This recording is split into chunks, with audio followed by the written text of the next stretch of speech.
요한계시록을 차례대로 살펴보고 있습니다. 요한계시록은 얼핏 보면 상당히 복잡한 내용인 것 같아 보이지만 내용적으로 정리를 해보면 그 전체 구조가 아주 간단합니다. 첫째, 종말의 기간의 교회 공동체 안에서 일어나는 일들. 둘째, 종말의 기간에 교회 공동체 밖, 즉 세상에서 일어나는 일들. 그리고 세 번째, 결론으로 교회 공동체 안에 속한 사람들의 혼인잔치와 세상에 속한 사람들에 대한 심판, 이렇게 세 가지 내용으로 구성되어져 있습니다. 전체 가운데 가장 많은 분량이 종말의 기간에 이 세상에 일어나는 일들로 일곱 인, 일곱 나팔, 일곱 대접, 이렇게 세 가지 다른 표현으로 같은 내용을 반복해서 설명하고 있습니다. 오늘 읽은 본문의 말씀은 종말에 이 세상에 일어나는 일들을 일곱 나팔로 설명하고 있는 내용 가운데 여섯 번째 나팔에 대한 내용입니다. 여섯 번째 천사가 나팔을 불자 한 음성이 여섯 번째 나팔을 가진 천사에게 들리는데 그 내용은 큰 강 유브라데에 결박한 네 천사를 놓아주라는 것이었습니다. 그래서 네 천사를 놓아주었더니 그 천사가 2만만의 군대를 이끌고 사람들을 해하더라 라는 내용입니다. 이 여섯 번째 나팔에 대한 대표적인 잘못된 해석은 이런 것입니다. 이 세상의 종말의 때 마지막 전쟁, 소위 아마겟돈 전쟁이 일어나게 되는데 그 마지막 전쟁은 2만만 명의 군대와 이스라엘 간의 전쟁이 될 것이다. 그렇다면 2만만 명의 군대는 어느 나라 군대를 의미하느냐? 중국 아니면 인도를 의미한다. 왜 중국이나 인도입니까? 여러분 2만만은 몇 명입니까?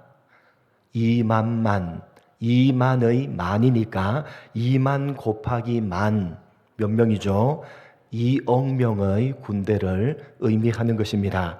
여러분 이 지구상에 2억 명의 군대를 보유할 수 있는 나라는 어디입니까? 적어도 인구가 10억 이상이 되는 나라 정도는 돼야 되니까 중국 혹은 인도밖에 없다는 것입니다. 그래서 이 여섯 번째 나팔의 내용은 종말에 중국이나 혹은 인도가 2억 명의 군대를 이끌고 이스라엘을 공격해서 전쟁이 일어나게 될 것인데 이것이 세상의 마지막 전쟁 아마겟돈 전쟁이다 라는 해석입니다. 누차 말씀드렸듯이 이 요한계시록에 나오는 상징과 비유적인 표현들은 그냥 그럴듯하게 아무 내용이나 끌어와서 갖다 붙이면 곤란합니다. 여러분 생각해 보십시오. 만약에 이 여섯 번째 나팔의 내용이 중국 혹은 인도 아니면 여러 나라들의 연합군들 2만만 명, 2억 명의 군대와 이스라엘 간의 전쟁이 벌어질 이 세상의 마지막 전쟁이라면 약 2000년 전 이 요한계시록을 적었던 사도 요한이나 이 계시록을 편지로 받아봤던 당시의 그리스도인들에게는 의미가 있겠습니까? 없겠습니까? 의미가 전혀 없지 않겠습니까? 중국이나 인도 아니면 연합군들을 2억 명 모아서 이스라엘과 전쟁을 벌이는 세상의 마지막 전쟁이다 라고 해석을 해버리면 초대교회 당시의 저들과는 전혀 상관이 없어져 버립니다. 그런 상관이 없는 내용을 요한이 왜 편지로 적어서 당시 그리스도인들에게 보냈겠습니까? 상식적으로 생각을 해봐도 옳지 않는 해석입니다.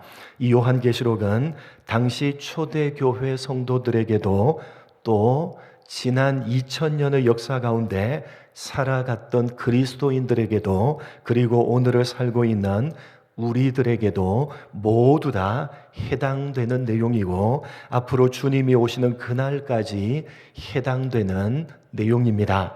그래서 사도 요한은 아무렇게나 상징과 비유들을 사용한 것이 아니라 초대교회 당시에도 지난 2000년의 역사 속에서도 그리고 오늘날 모든 그리스도인들이 변함없이 사용하고 있는 구약 성경에 나오는 상징과 비유를 가지고 이 요한계시록을 기록한 것입니다. 그렇다면 이 6번째 나팔의 내용은 어떤 의미를 담고 있는 것입니까? 먼저 우리는 이 6번째 나팔의 내용이 본문 13절에서 보듯이 하나님 앞 금제단 네 뿔에서 들려진 한 음성에서 시작되었다는 사실을 주목해야만 합니다. 여러분이 하나님 앞 금제단은 오늘 여기 이 본문에 처음 등장하는 것이 아니라 이미 계시록에 등장한 것입니다. 우리가 이미 살피고 지나왔던 것들입니다.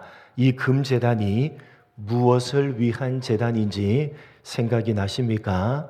우리가 이미 살피고 지나온 내용입니다. 찾아보겠습니다. 계시록 6장 9절로 11절 말씀입니다. 오늘 본문에 나오는 이 하나님 앞 금제단은 우리가 이미 살피고 지나온 것들입니다. 계시록 6장 9절로 11절, 제가 9절 말씀, 다섯째 인을 떼실 때에 내가 보니 하나님의 말씀과 그들이 가진 증거로 말미암아 죽임을 당한 영혼들이 제단 아래에 있어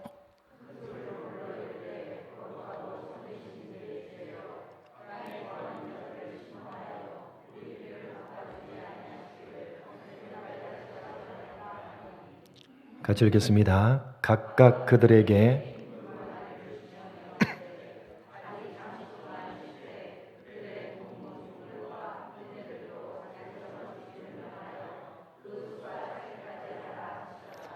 여기에도 9절에 제단이 나오는데 그 제단 아래에 누가 있습니까?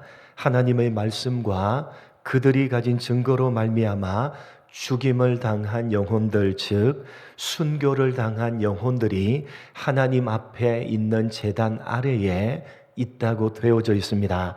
그러니까 이 제단은 땅에 있는 제단이 아니라 하늘에 있는 제단입니다.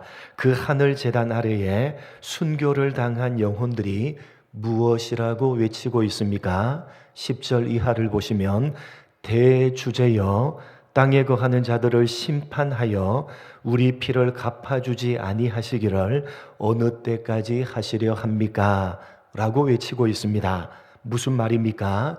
이 순교를 당한 영혼들이 자신들의 피를 흘리게 한 땅을 심판하여 달라고 하나님께 요청을 하고 있는 것입니다.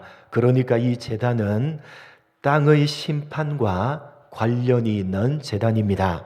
한 군데 더 찾아보겠습니다. 계시록 8장 3절로 5절입니다. 계시록 8장에도 이 금제단이 등장합니다. 계시록 8장 3절로 5절, 제가 3절, 또 다른 천사가 와서 제단 곁에 서서 금향로를 가지고 많은 향을 받았으니 이는 모든 성도의 기도와 합하여 보좌 앞 금제단에 드리고자 함이라.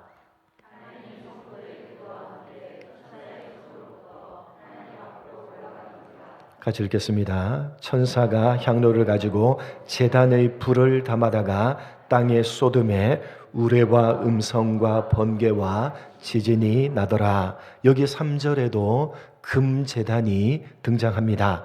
보좌 앞 금제단. 여기 보좌는 누구 보좌를 가리키죠? 하나님의 보좌를 가리킵니다. 하나님의 보좌 앞 금제단. 오늘 본문과 똑같습니다. 하나님 앞 금제단. 여기서도 이 금제단은 무엇과 관련이 있습니까? 8장 5절을 보시면 제단의 불을 담아다가 어디에 쏟음에? 땅에 쏟음에 우레와 음성과 번개와 지진이 나더라. 역시 땅에 대한 심판과 관련이 있습니다. 그러니까 오늘 6번째 나팔의 내용이 땅에 대한 심판과 관련된 금제단에서 하나님의 음성이 들리는 것으로 시작되고 있으니까 이 6번째 나팔의 내용도 무슨 내용입니까? 땅에 대한 심판에 관련된 내용인 것입니다. 어떤 심판입니까? 여러분 본문의 내용을 보시면 큰 강 유브라데에 결박한 네 천사가 놓이고 이 네 천사가 2억 명의 군대를 거느리고 땅을 심판하는 것입니다. 네 천사라는 표현은 동서남북, 그러니까 사방으로 피할 곳이 없는 심판이다 라는 의미이고, 2만만 즉 2억 명의 마병대라는 표현은 엄청난 너무나도 강력하고 무시무시한 심판이다 라는 의미입니다. 누구를 향한 심판입니까? 금제단에서 확인을 했듯이 땅에 대한 심판입니다. 여러분, 땅이란 무엇을 의미합니까? 계시록 6장에서 순교를 당한 영혼들이 어떻게 외쳤습니까?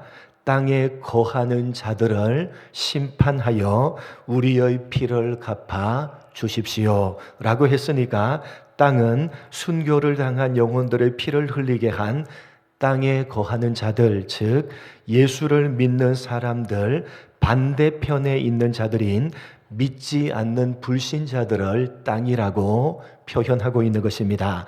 그래서 오늘 6번째 나팔에서 이 하나님의 심판을 행하는 결박한 네 천사, 참고로 여기 결박한이라는 표현은 나쁜 표현이 아니라 좋은 표현입니다. 어떤 사람들은 결박한 천사니까 뭔가 잘못을 해서 결박을 당했다가 노임을 받은 천사, 그래서 나쁜 천사라고 해석을 하는데, 우리나라 말로 번역된 결박한이라고 하는 단어는 성경 원어로 데오마이라는 단어로 정확한 뜻은 하나님께 매였다라는 의미입니다. 하나님께 매인 천사, 나쁜 표현이 아니라 좋은 표현입니다. 하나님께 매여서 하나님의 심판을 대행하는 네 천사가 어디에서 심판을 합니까? 큰 강 유브라데에 놓여서 심판을 행하는 것으로 되어져 있습니다. 그렇다면 큰 강 유브라데는 어디를 말하는 것입니까? 여러분, 이 내용이 어디에 대한 심판? 땅에 대한 심판. 땅에 대한 심판이란 누구에 대한 심판?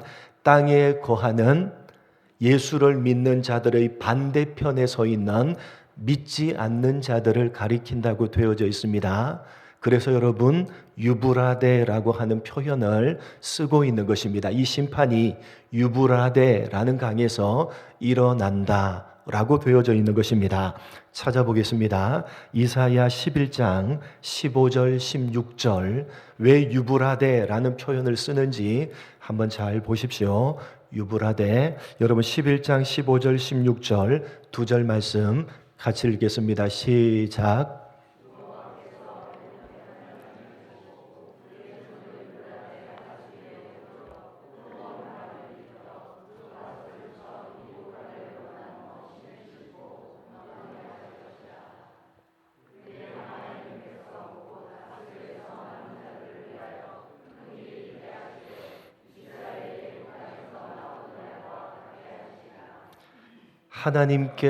하나님께서 흩으셨던 이스라엘 백성들을 모으시고 이스라엘을 괴롭힌 이방 나라들을 심판하시겠다는 내용입니다.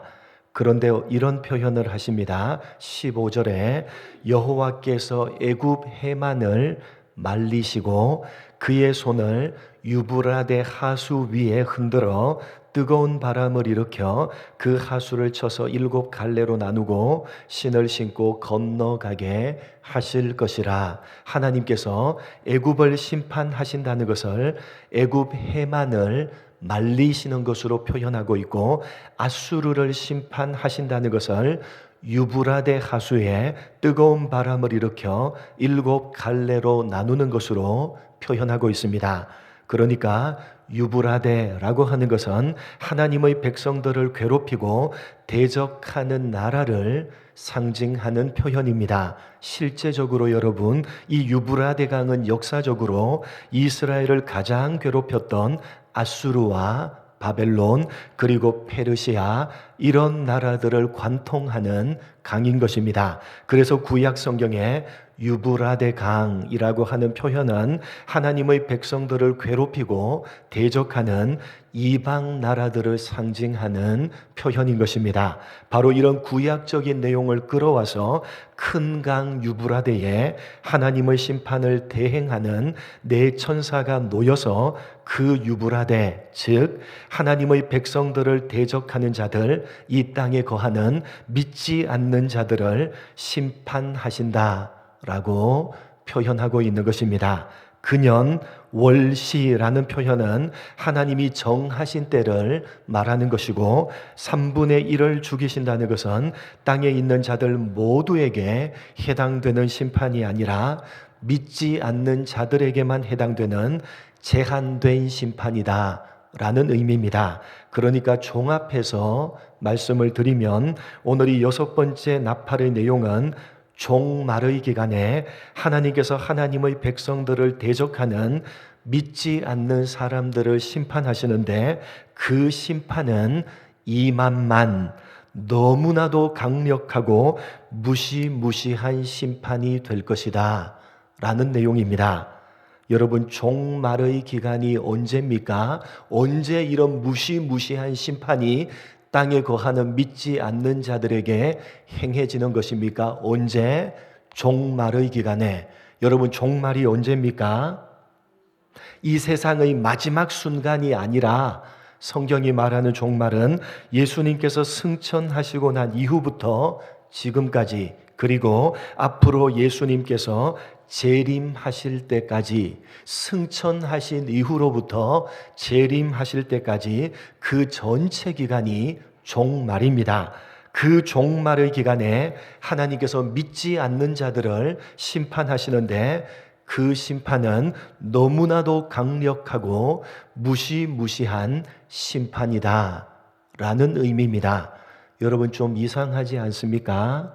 종말이 언제라고요? 예수님이 승천하시고 난 이후 이 요한계시록을 편지로 보냈던 사도 요한이 아직 생존해 있을 바로 그때로부터 지난 2000년 동안, 그리고 지금 현재, 그리고 앞으로 예수님께서 재림하시기 그 전까지 그 전체 기간이 종말입니다. 그 종말의 기간에 하나님께서 믿지 않는 자들을 너무나도 강력하고 무시무시한 심판으로 심판하신다는 것이 오늘 6번째 나팔의 내용인데, 우리가 보기에는 하나님께서 심판을 하십니까? 하시지 않으십니까? 하시는 것 같아 보입니까? 하시지 않으시는 것 같아 보입니까? 하시지 않잖아요. 그렇지 않습니까? 이 요한계시록을 편지로 받아본 당시를 한번 생각해 보십시오. 하나님의 백성들을 괴롭히고 대적했던 가장 큰 세력인 로마는 승승장구하고 있었습니다. 지도자인 사도 요한은 그 로마에 의해서 밤모섬에 갇혀 있었고, 하나님을 믿는 성도들은 로마에 의해서 지하 감옥에 갇히고 사자밥이 되고 있었습니다. 그런데 무슨 믿지 않는 사람들에 대한 무시무시한 심판입니까? 여러분, 멀리 갈 것도 없이 오늘날을 한번 생각해 보십시오. 지금 이 종말의 기간인데 믿지 않는 사람들이 강력하고 무시무시한 심판을 받고 있습니까? 받고 있지 않습니까? 심판은 무슨 심판입니까? 오히려 믿지 않는 사람들이 더 잘 먹고 더 잘 사는 것 아닙니까? 도대체 어떻게 된 것입니까? 이 6번째 나팔의 내용은 도대체 뭡니까? 성경이 잘못된 것입니까? 아닙니다, 여러분. 누가 잘못된 것입니까? 우리들이 잘못된 것입니다.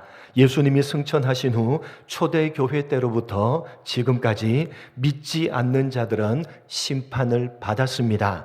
지금도 저들은 심판을 받고 있습니다.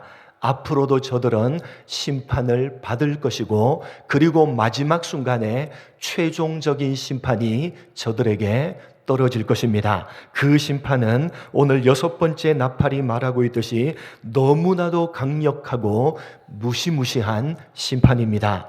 여러분, 오늘 이 6번째 나팔의 내용을 한번 잘 살펴보시기 바랍니다. 믿지 않는 자들이 강력하고 무시무시한 심판을 받게 되는데, 그 심판의 내용이 뭡니까? 어떤 심판입니까? 17절 이하를 보시면 불과 연기와 유황으로 사람 3분의 1이 죽임을 당하는 심판이다 라고 되어져 있어서, 그 내용이 무엇인지를 명확하게 알 길이 없지만 그 뒤에 이어지는 내용, 이 심판으로 죽지 않고 남은 사람들의 모습을 보면 오늘 6번째 나팔이 말하는 심판이 어떤 것인지를 짐작할 수가 있습니다. 여러분, 본문 20절, 21절, 이 심판에서 살아남은 자들이 어떤 모습이라고 묘사하고 있는지를 잘 보시기 바랍니다. 2절 같이 읽겠습니다. 시작.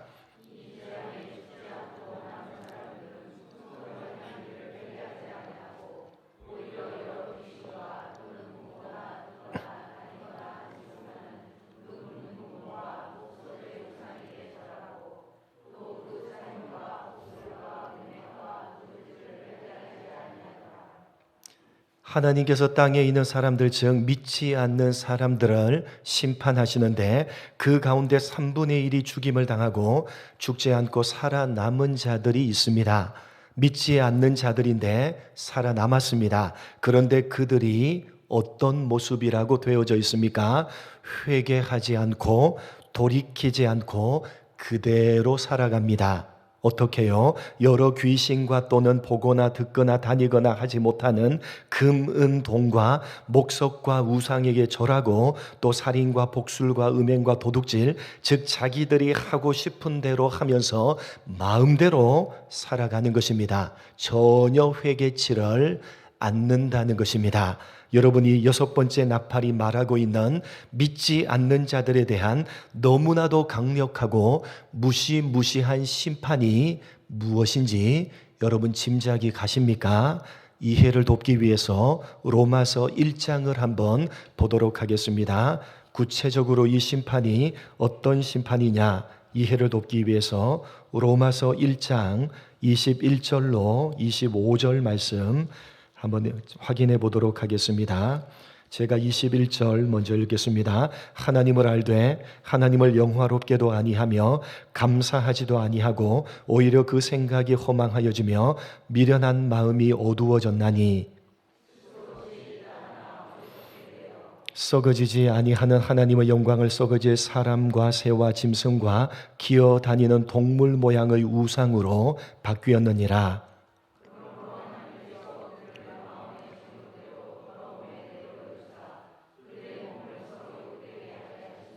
같이 읽습니다. 이는 그들이 하나님의 진리를 거짓 것으로 바꾸어 피조물을 조물주보다 더 경배하고 섬김이라. 주는 곧 영원히 찬송할 이시로다.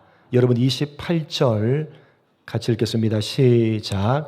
또한 그들이 마음에 하나님 두기를 싫어하며 하나님께서 그들을 상실한 마음대로 내버려 두사 합당하지 못한 일을 하게 하셨으니, 여러분 하나님이 어떻게 하셨다고 되어져 있습니까? 그들을 마음의 정욕대로 더러움에 어떻게 하셨다? 그냥 내버려 두사. 28절도 그들이 마음에 하나님 두기를 싫어하며 하나님께서 그들을 상실한 마음대로 어떻게 하셨다? 내버려 두셨다 라고 되어져 있습니다. 하나님께서 그냥 내버려 두시는 것입니다. 최고의 심판이요 최고의 저주입니다. 하든지 말든지 하나님께서 그냥 내버려 두시는 것입니다. 무슨 애정이 조금이라도 남아 있어야지만 잔소리를 하든지 때리든지 하는 것 아닙니까? 그냥 내버려 둔다는 것은 애정이 단 한 조각도 남아 있지 않다는 것입니다. 포기했다는 것입니다. 괄호받기라는 것입니다. 제일 무서운 심판이요, 제일 무서운 저주입니다. 오늘 6번째 심판이 바로 그것을 이야기하는 것입니다. 하나님 이외의 다른 것들을 섬깁니다. 금과 은과 동을 따라서 살아갑니다. 자기가 좋을 대로 자기 마음대로 행하고 살아가도록 하나님께서 그냥 내버려 두시는 것입니다. 하나님께서 아무런 간섭을 하지 않으시는 것입니다. 하나님께서 단 한 조각의 애정도 가지지 않으시고 그냥 무관심하고 포기해 버리시는 것입니다. 최고로 무시무시한 심판입니다. 여러분, 우리는 자꾸만 세상적인 기준을 가지고 잘 되느냐 안 되느냐, 잘 사느냐 못 사느냐로 복과 저주를 판단하기 때문에, 지극히 세속적이기 때문에 믿지 않는 자들이 도대체 무슨 심판을 받고 있는 것이냐라고 생각을 하는데, 성경은 그것이야말로 최고로 무시무시한 심판이라고 가르치는 것입니다. 여러분, 하나님께서 그냥 내버려 두시면 그 인생은 끝입니다. 더 이상 소망이 없습니다. 더 이상의 기회가 없는 것입니다. 세상적으로 아무리 많은 것들을 소유하고 있고 세상적으로 아무리 잘났다 할지라도 그것은 그리 길지가 않는 것입니다. 하나님께서 단 한 조각의 애정도 가지지 않으시고 그냥 포기해버리시면 그것보다 더 비참한 인생은 없는 것입니다. 사랑하는 성도 여러분, 돌이킬 기회조차 없는 자들, 하나님께서 이미 포기해버리신 자들, 하나님 없는 자들을 부러워하지 마시기 바랍니다. 저들은 끝난 인생들입니다. 저들은 이미 무시무시한 심판을 받고 있는 자들이요, 또 앞으로 받을 자들입니다. 여러분, 하나님 안에 있음을 감사하시기 바랍니다. 하나님께서 무한한 애정과 관심을 가지고 계시는 하나님의 백성이 되었음에 감사하시고 또 감사하시기 바랍니다. 하나님의 백성들을 대적하는 로마는 승승장구하고 있고, 그 로마의 하나님의 백성들은 온갖 고난과 어려움을 겪고 있었습니다. 예수를 믿는다는 이유 하나만으로 지하 감옥에 갇히고 매를 맞으며 온갖 사회적인 불이익을 당하며 굶주린 사자의 한 끼 식사거리가 되었고, 지도자인 요한마저도 반모섬에 갇혀 있었습니다. 그런 절망적인 현실 앞에서 실망하고 낙담하고 있는 성도들에게 이 6번째 나팔이 큰 소리로 외치는 것입니다. 성도된 너희들이야말로 진짜 복된 자로다. 하나님 없는 저들을 부러워하지 말라. 저들은 바람에 나는 겨와 같도다. 하나님께서 너희에게 관심이 있으시고 너희에게 무한한 애정을 가지고 계시니라. 여러분, 오늘 6번째 나팔을 통해서 들려주시는 하나님의 음성을 귀 있는 자가 되셔서 듣고 마음에 새기시기 바랍니다. 눈에 보이는 현실에 지지 마시고 믿음으로 버텨내시고 믿음으로 이겨내시며 하나님의 무한한 관심과 무한한 사랑을 받고 있는 자들로서 부끄럽지 않게 하루하루를 말씀을 따라 살아내시는 여러분 모두가 되시기를 주님의 이름으로 간절히 축복합니다. 하나님 아버지, 오늘이 6번째 나팔이 큰 소리로 외치는 소리, 귀 있는 자가 되어서 들을 수 있도록 은혜 베풀어 주옵소서. 하나님 아버지, 하나님께서 무관심하시며 그냥 살도록 내버려 두시는 그것이 최고의 심판이요 최고의 저주라는 사실, 돌이킬 기회조차 주지 않으시고 계심을, 그렇게 이 땅을 지금도 심판하고 계심을 깨달아 하는 우리가 되게 하여 주옵소서.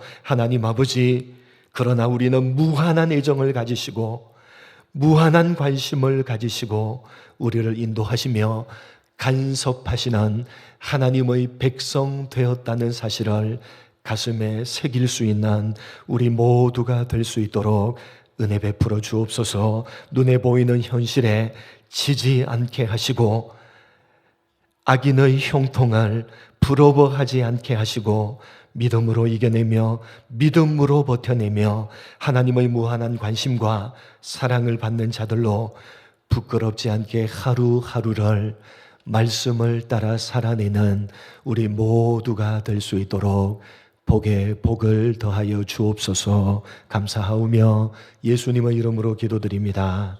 아멘.